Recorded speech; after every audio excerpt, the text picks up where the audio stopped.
সামান্য 10 টাকা খরচ করলে এই নরম তুলতুলে খুব কম খরচে এই মিষ্টিটা বাড়িতেই বানিয়ে নিতে পারবেন।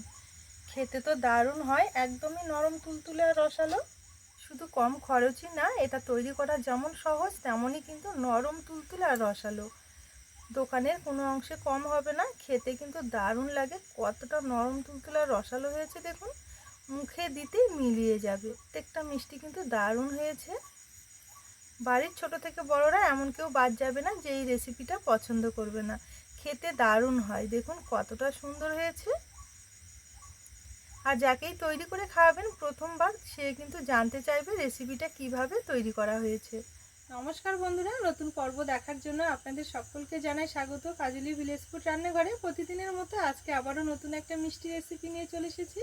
আজকে কোনো রকমের দুধ বা ছানা কাটানোর ঝামেলা ছাড়াই একটা মিষ্টি বানিয়ে দেখাবো। আর এই মিষ্টিটা যেমন হবে বাইরেতে খাস্তা রসালো, ভেতরটা কিন্তু ততটাই সফট হবে, খেতে দারুণ লাগবে।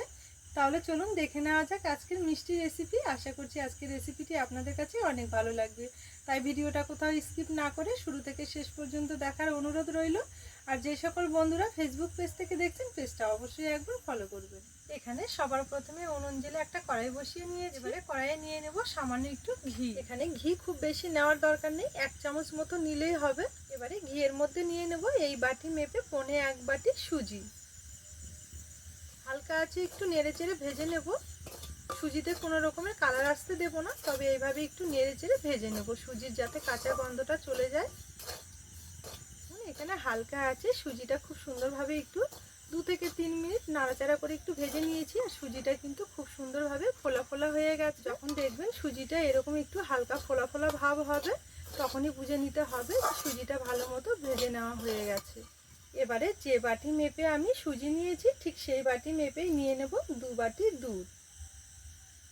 এখানে সুজির মাপ অনুসারে দুধটা কিন্তু ডবল নিতে হবে। এবারে একদমই হালকা আছে নেড়ে চেড়ে সুজিটা খুব সুন্দরভাবে একটু সেদ্ধ করে নিতে হবে। এই যে দেখুন এখানে হালকা আছে একটু নেড়ে চেড়ে নিয়েছি, আর অনেকটা কিন্তু সুজিটা সেদ্ধ হয়ে গেছে। এবারে এতে নিয়ে নেব সামান্য একটু 1 চুটকি মতো লবণ। লবণটা নেওয়ার পর আবার একটু ভালো করে নেড়ে চেড়ে নেব। এখানে সুজির ডো বানানোর জন্য আমি একটু দুধ ব্যবহার করেছি, আপনারা চাইলে কিন্তু দুধের পরিবর্তে জলটা দিয়েও তৈরি করে নিতে পারবেন। আবার যদি মনে করেন প্যাকেটের যে গুঁড়ো দুধটা গরম জলে গুলে তৈরি করে নেবেন, সেক্ষেত্রেও কিন্তু খুবই ভালো হবে। তবে কি মিষ্টি জাতীয় খাবারে একটু দুধ ব্যবহার করলে খেতে ভালো লাগে। দেখুন এখানে নাড়াচাড়া করতে করতে খুব সুন্দরভাবে একটা ডোয়ের মতো পরিণত হয়ে গেছে। তবে কি অনেকটা কিন্তু এখনো নরম রয়েছে। পর্যায়ে নিয়ে নেব এই 4 চামচ মেপে 2 চামচ ময়দা। খুব বেশি দেওয়ার দরকার নেই, 2 চামচ মতো দিলেই হবে। ময়দাটা দেওয়ার পর আবার একটু ভালো করে নেড়ে চেড়ে মিশিয়ে নেব। এখন কিন্তু কোনো রকমের আঁচ দেওয়ার দরকার নেই, শুধুমাত্র এইভাবে একটু নেড়ে চেড়ে মিশিয়ে নিলেই হয়ে যাবে। এই যে দেখুন এখানে নেড়ে চেড়ে খুব সুন্দরভাবে একটা ডোয়ে পরিণত করে নিয়েছি। এবারে এই ডোটাকে নামিয়ে একটু ঠান্ডা করে একটা থালার মধ্যে নামিয়ে খুন্তি দিয়ে এইভাবে একটু মেলে দেবো, এতে করে তাড়াতাড়ি হালকা একটু ঠান্ডা হবে। এই যে দেখুন এই ডোটা হালকা একটু ঠান্ডা করে নিয়েছি মেখে নেওয়ার মতো। এবারে এর মধ্যে নিয়ে নেব সামান্য একটু বেকিং পাউডার। বেকিং পাউডারটা পরিমাণে খুব কম করে নিতে হবে। এই যে দেখুন 4 চামচ মেপে 4 ভাগের 1 ভাগ নিয়েছি। এবারে এই বেকিং পাউডারের সঙ্গে ডোটাকে আমি খুব ভালো করে একটু মেখে নেব। এই সুজির ডোটাকে একদমই সফট করে মেখে নিতে হবে, হাত দিয়ে ঠেসে ঠেসে। মিষ্টিগুলো খাওয়ার সময় বোঝাই যাবে না যেগুলো সুজি দিয়ে তৈরি করে নেওয়া হয়েছে, সেভাবে একটু মেখে নিতে হবে। এইভাবে মেখে নিতে নিতে দেখবেন হাতের মধ্যে হালকা একটু চিটচিটে মতো হয়ে লেগে যাবে, এতে করে কোনো অসুবিধা হবে না। এই পর্যায়ে সামান্য একটু আবারও ঘি নিয়ে নিতে হবে, খুব বেশি নেওয়ার দরকার নেই। হাতের মধ্যে একটু বুলিয়ে নিয়ে আবারও এইভাবে ঠেসে ঠেসে মেখে নেব। এই যে দেখুন এখানে ডোটা খুব সুন্দরভাবে একদমই সফট করে মেখে নিয়েছি। ঠিক এইভাবে একটু সফট করে মেখে নিতে হবে। এবারে এটাকে কিন্তু কোনো রকমের রেস্টে রাখার দরকার নেই, সরাসরি মিষ্টিগুলো শেপ দিয়ে নেব। এখান থেকে অল্প করে লেচি বের করে নেব ঠিক এই মাপে। এবারে 2 হাতে তালুতে নিয়ে প্রথমে এইভাবে গোল করে নিয়ে তারপরে এইভাবে একটু লম্বা মতো করে মিষ্টিগুলো তৈরি করে নেব। এই যে দেখুন এখানে একটা মিষ্টি খুব সুন্দরভাবে তৈরি করে নিয়েছি। আজকের মিষ্টিগুলো সব এই রকম করেই তৈরি করে নেব।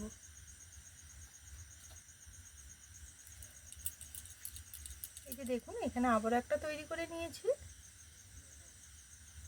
বাকিগুলো একইভাবে তৈরি করে নেব। এখানে সবগুলো খুব সুন্দরভাবে তৈরি করে নিয়েছি আর বেশ অনেকগুলো হয়েছে। এবারে চলুন এগুলো ভেজে নেব। মিষ্টিগুলো এবারে ভেজে নেব, তার জন্য আবার একটা কড়াই বসিয়ে দিয়েছি। কড়াইয়ে নিয়ে নেব কিছুটা সাদা তেল। তেল এখানে হালকা আছে, হালকা একটু গরম করে নিয়েছি। এবারে মিষ্টিগুলো ছেড়ে দেব। যেহেতু সুজি দিয়ে তৈরি এগুলো, সেই কারণে তেলটা কিন্তু একটু গরম করে নিতে হবে। কিছুটা ছেড়ে দিয়েছি, দু ব্যাচে ভেজে নেব। তেলে দেওয়ার সঙ্গে সঙ্গে নাড়াচাড়া করার দরকার নেই, এইভাবে একটু কাঁচি ধরে দুলিয়ে দেব। এই যে দেখুন এখানে কন্টিনিউ নাড়াচাড়া করে খুব সুন্দর একটা কালার করে ভেজে নিয়েছি। এবারে তেল ছেঁকে তুলে নেব। কালারটা দেখুন কত সুন্দর এসেছে। এখানে বাকিগুলো একইভাবে ভেজে নেব।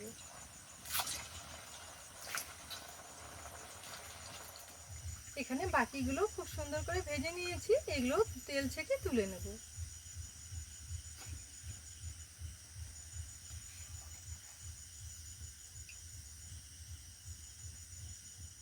এখানে সবগুলো খুব সুন্দরভাবে ভেজে নিয়েছি। এবারে মিষ্টির জন্য রসটা তৈরি করে নেব, তার জন্য আবারও কড়াই পরিষ্কার করে বসিয়ে নিয়েছি।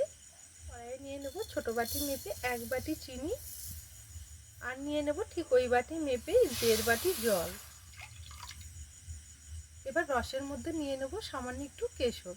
এবারে নেড়ে চেড়ে চিনিটা গলিয়ে খুব সুন্দর একটা পাতলা টাইপের রস তৈরি করে নেব। এই যে দেখুন এখানে চিনিটা গলে গিয়ে রসটা খুব সুন্দরভাবে ফুটে উঠেছে। কেশর দেওয়ার জন্য রসের কালারটাও কিন্তু দারুণ এসেছে। দেখুন এই রসটা কিন্তু খুব একটা ঘন করার দরকার নেই, ঠিক এই রকম করেই তৈরি করে নিতে হবে। হালকা একটু দেখবেন চিটচিটে ভাব হবে, এই অবস্থায় নামিয়ে নিতে হবে, কারণ এটা যখন ঠান্ডা হয়ে যাবে দেখবেন অনেকটাই কিন্তু ঘন হবে।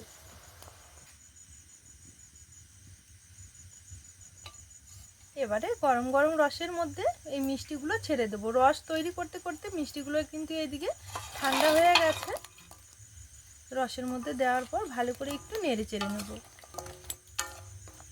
রস এখানে একটু বেশি করে তৈরি করে নিতে হবে, তাহলে দেখবেন মিষ্টিগুলোর ভেতরে খুব সুন্দরভাবে রসটা সোপ করে নেবে।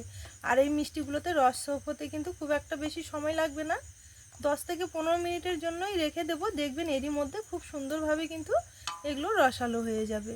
এবার একটু থালাতে ঢেকে রেস্টে রেখে দেবো। ফিরে আসছি 15 মিনিট পর। এখানে প্রায় আমি 14 থেকে 15 মিনিট পর ফিরে এলাম। ঢাকা তুলে আপনাদের মিষ্টিগুলো দেখাবো কেমন হয়েছে। এই যে দেখুন এখানে কিন্তু অনেকটা রস সোপ করে নিয়েছে। প্রত্যেকটা মিষ্টি কিন্তু দারুণ হয়েছে। দেখুন